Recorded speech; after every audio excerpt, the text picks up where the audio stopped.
After my uncle found out I had a crush on him, he sent me out of the country. However, 5 years later, he invited me back for his wedding anniversary part. I never thought that after 5 years abroad, I would have the chance to come back. After all, Orion had said that in this lifetime, I'd better never appear in front of him again. But it was also he who personally bought me a ticket back home, inviting me to attend his, Melissa's wedding anniversary celebration. Uma had been sleeping peacefully on the plane, but once we got off she started crying. "Mommy, my feet hurt," she whimpered softly. Hearing Uma's quiet sobs, I quickly picked her up and walked towards the exit. At the arrival gate, I turned on my phone ready to call a cab. Just then my phone rang. Seeing the familiar number on the screen, I felt silent, unsure whether to answer or not. In the end, I didn't pick up, but a second call came through. Almost immediately I sighed and finally answered. Orion's voice quickly came through. "Are you out at the airport? I sent an assistant to pick you up," Orion said in a businesslike manner, as if we were strangers. I laughed bitterly. "I can get a cab myself." Orion probably didn't expect me to say that. After all, back then I had been well taken care of by him. During my years by his side, all my needs were met. I never had to worry about transportation. After a moment of silence, Orion spoke casually. "Let the assistant come anyway. I bought a gift from Melissa on your behalf. It's in the trunk. You can bring it directly when you come for dinner." Orion was still so thoughtful, considering even the gift situation perfectly. Of course, when he spent millions on the venue and commissioned a limited edition diamond to create a unique wedding ring for Melissa, it was clear how much he loved her. "All right," I responded softly. Orion didn't say anything more, but he didn't hang up either. After a while Orion finally spoke. "Yara, after 5 years abroad, I hope you've really reflected on things. To do anything to Melissa. I won't let you off easy." Hearing this I was stunned. Before I could respond, Orion had already hung up. "Actually, Orion, could rest assured I wouldn't do anything to them. I just wanted to take good care of Uma and find a job. When I was young, my parents died in a cruise ship accident and never returned. Orion naturally took over my care. My relationship with him had always been harmonious. Until I became an adult, I realized I didn't just see Orion as an uncle. I liked him, but I also knew very clearly that there was no future between Orion and me. So I wrote all my feelings in my diary. Orion hadn't seen my diary. I probably could have pretended that my feelings for him were just those of a nice for her uncle, but Orion saw it. He tore up my diary and asked me how I could have such disgusting thoughts. "Don't you know I'm your uncle? Even without a blood relation we could only be family." The usually gentlemanly and refined Orion was no longer gentle, shouting at me with disgust in his eyes. At that time, I wanted to explain but couldn't explain anything. In the end he resigned from the job I had lined up and under the guise of studying abroad, sent me to a remote university overseas to prevent me from contacting the outside world. Orion even hired bodyguards to watch me. At first, I didn't understand why Orion treated me this way, until the first month after I went abroad. News of Orion's marriage went viral. Only then did I realize that all these years, he had always had someone in his heart. I watched Orion's wedding video over and over again. In the video, when looking at Melissa, Orion's gaze was gentle and loving. He had never looked at me that way. From that moment on, I knew that Orion, keeping me by his side for so many years, was out of sympathy and responsibility. His only love was Melissa. I was stunned when the assistant drove me to my destination. This hotel was where Orion and Melissa got married. 5 years of marriage. He held a wedding anniversary celebration every year and personally selected gifts for Melissa. In previous years, he didn't allow me to enter their world. Inviting me back this year was probably just to let me witness their happiness. Emily got out of the car and saw Melissa, smiling as she walked towards me. Unlike my haggard appearance and simple clothes, Melissa wore expensive jewelry and perfume, looking well cared for by Orion. When she came to my side, Melissa's expression was very surprised. "Yara, how did you secretly have a child abroad without telling me? I've been married to your uncle for so long. You still treat me like an outsider." Before I could speak, Melissa took Uma from my arms without asking. Uma woke up and immediately started crying, struggling not to let Melissa hold her. I took Uma back from Melissa and comforted her for a while. Actually, Melissa knew about my past crush on Orion. During this time, I didn't want to get too involved with Melissa, but Melissa still stubbornly wanted to hold Uma. When Melissa and I arrived at the hotel's private room, Uma was still crying and wanting me to hold her. Melissa forced a smile and handed Uma back to me. "Your uncle knows having children isn't easy. We haven't thought about having kids these past few years. Seeing you had a daughter, I got too excited." There were already several people sitting in the room. I wasn't used to socializing, so I chose a corner seat and Melissa sat down next to me. She enthusiastically linked arms with me, introducing me and Uma to the others. The looks others gave me were visibly teasing and probing. I couldn't stand the strange atmosphere here, and said I wanted to go to the restroom. When I came back after washing my face, I heard Melissa's voice. Someone asked Melissa why she brought an unlucky thing like me. What unlucky thing? Yara is Orion's sister. Although she went down the wrong path and tried to seduce Orion before, now that she's had a child, she definitely won't make mistakes again. Hearing Melissa say this, I just quietly stood at the door of the private room. Yes, in others' eyes, I was just a mad woman who tried to seduce her uncle, a shameless slut. Boom and tagged at my clothes uneasily, and I comforted her before entering the room. Some things have to be faced eventually. I don't know how long passed, but suddenly everyone in the room stood up. Mr. John is here. Hello, Mr. John. A group of people crowded around him, while I didn't move, just sitting in my seat. After a long time, I finally raised my head and looked at Orion. Orion wore a suit with Melissa leaning on him. When they looked at each other, their eyes were full of smiles. Orion was surrounded by people, and didn't notice me in the corner. Suddenly Melissa seemed to remember something, and pushed Orion with a smile. Orion, Yara is here too. You uncle and niece. Haven't seen each other for so many years. Catch up a bit. Yara even brought back a surprise. Hearing the word surprise, Orion remained unmoved, first helping Melissa sit down and ordering her a glass of milk, before raising his eyes to look in my direction. Uma shrank into a ball, look very wary. Orion obviously saw Uma too, his eyes widening suddenly. Yara, what is this? I hadn't told them about Uma, so when they saw me with her, their expressions were all the same, either surprised or looking like they were watching a show. Melissa spoke for me. Orion, this is Yara's daughter. Isn't she cute? She looks just like Yara, and seems to be a few years old already. Orion's gaze fell on Uma, then on me, examining me for a while. Just when I thought Orion wouldn't pay attention to me anymore, he asked hoarsely, pointing at Uma, during these years abroad, you got married and had a child. I raised my head looking directly at Orion and nodded. I got married a while ago. Sorry, I didn't tell you, but I didn't expect him to suddenly do something so crazy after what I said. When I said that I had gotten married, the surroundings were very quiet. No one was speaking. Orion stared at me, seemingly trying to determine whether my words were true or false. Melissa seemed to want to say something else, but Orion had already come in front of me. Where's your husband?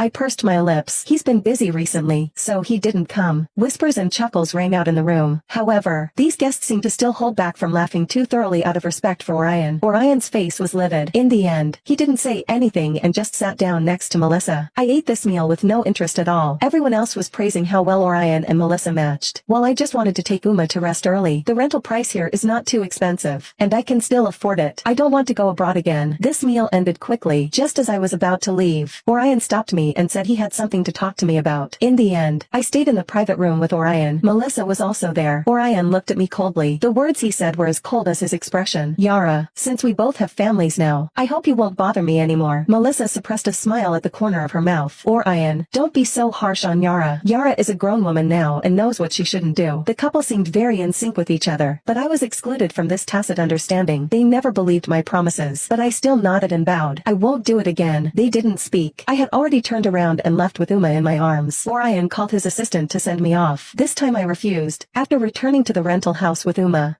suddenly asked me in a low voice, do the uncle and aunt today hate him? It said that children are perceptive and know everything. I shook my head. They don't hate Uma. They just hate me. Uma seemed to have many questions to ask me, but in the end, she didn't ask. She just hugged me and told me that Mom had worked hard. The tears that I had been holding back for a whole day seemed about to fall at this moment, but I couldn't cry in front of Uma, so I raised my head and held back my tears. After putting Uma to sleep, I suddenly received a text message. The person who sent the message was Melissa. Yara, if you have time, let's talk. I frowned and told her she could just text me directly. Melissa didn't send any more messages until before going to bed. I received a call from Melissa. I'm downstairs at your house. I just want to ask you one thing. Do you have any plans to go abroad recently? Orion and I actually both hope you stay abroad. And your husband is abroad, right? It's better to go abroad. I was a bit confused, but then I found it a bit funny. Probably the only thing that would make Melissa contact me in the middle of the night is this. The two of them both hate me so much that they can't even stand being in the same country as me. I glanced at Uma, who was sleeping soundly beside me. After going downstairs, I indeed saw Melissa standing under the streetlight. When I stood in front of her, I took a deep breath and then looked directly into her eyes. I don't plan to go abroad. For Uma's sake, I won't take her on a tiring journey again. Melissa chuckled lightly. There was no one around. Finally, there was undisguised contempt in her eyes. Yara, I know you're short on money now. If I can give you some money, will you go abroad?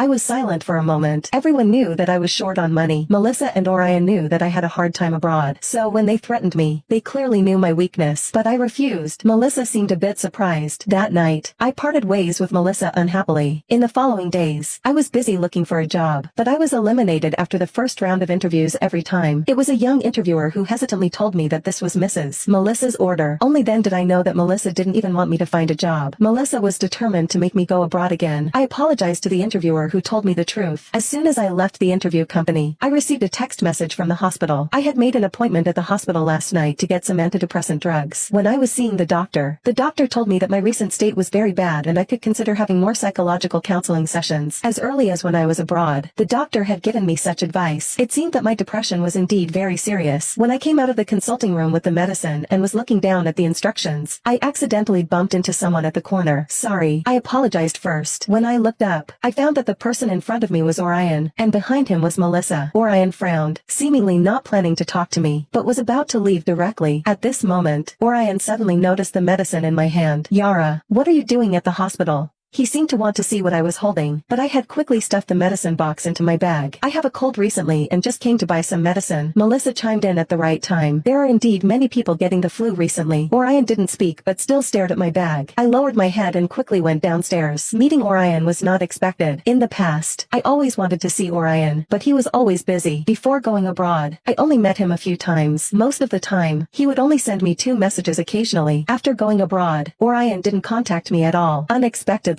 after returning to the country, I really didn't want to run into Orion, but I still met him. I have had depression for a long time. At the worst times, I had severe somatic reactions and even thought about jumping off a building, but I still gritted my teeth and survived. When I got home, Uma was waiting for me in the living room. Uma didn't sleep well last night, so I decided to let her rest early, but just when I finally managed to feel a bit sleepy, I smelled a burnt smell. Uma was sleeping soundly and didn't notice anything wrong at all. At first, I just thought that the neighbor had burned their food. As the burnt smell got stronger and stronger, I finally realized something was wrong. After suddenly getting out of bed, I stood by the window and saw the thick smoke rising into the air. The building was on fire. Countless memories surged up. I didn't care about anything else. I suddenly picked up Uma on the bed. Uma rubbed her eyes in a daze. Mom, what's wrong? When she realized that there was a fire around, Uma tightened her grip on my sleeve, probably because of fear. My hands holding Uma were trembling. After stumbling and pushing open the door, I rushed down the escape route with Uma. I fell 3 or 4 times along the way, and my knees were bruised. After standing up, I didn't care about the pain at all. When I rushed out of the building, I saw a large crowd outside. The fire engines had arrived. The scene in front of me overlapped with past memories. I held Uma and leaned against the tree opposite the building as if drained of strength. I only felt dizzy. Uma asked me uneasily, Mom, will we die?